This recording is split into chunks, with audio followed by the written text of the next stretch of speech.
আসসালামু আলাইকুম আপুরা ভাইয়েরা কেমন আছেন?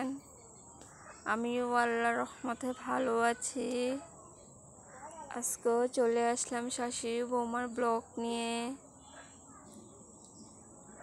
তো আজকে আমরা বেগুন রান্না করব শীতল শুটকি দিয়ে, তা আপনাদের মাঝে একটু শেয়ার করলাম।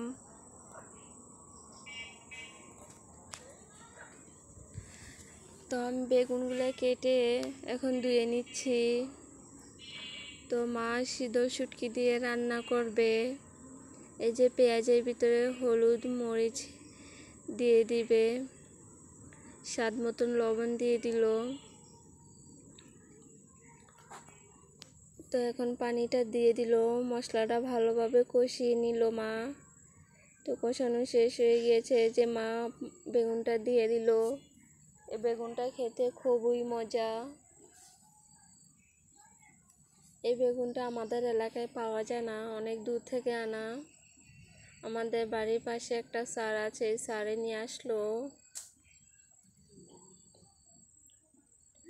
তো এই যে মা ঢেকে দিল, বেগুনটা ভালোভাবে কষিয়ে পানি দিবে একটু। সিদ্ধ যদি না হয়, মা বলতেছিল যে যদি কষানোর ভিতরে সিদ্ধ হয় তার পানি দিব না, তো সিদ্ধ হয়নি, এখন একটু পানি দিয়ে দিল। এই বেগুনটা সিফাত খুবই পছন্দ করে খেতে।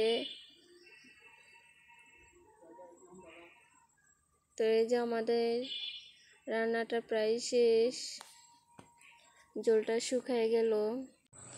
তো আমার ভিডিওটি এই পর্যন্ত যারা দেখেছেন এখনও একটা লাইক দিতে ভুলে গিয়েছেন, একটা লাইক দিয়ে দিবেন।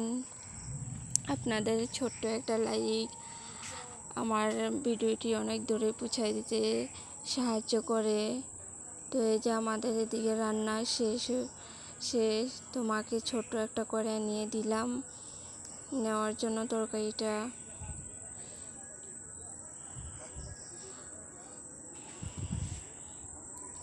তো আজকে ভিডিও এই পর্যন্তই।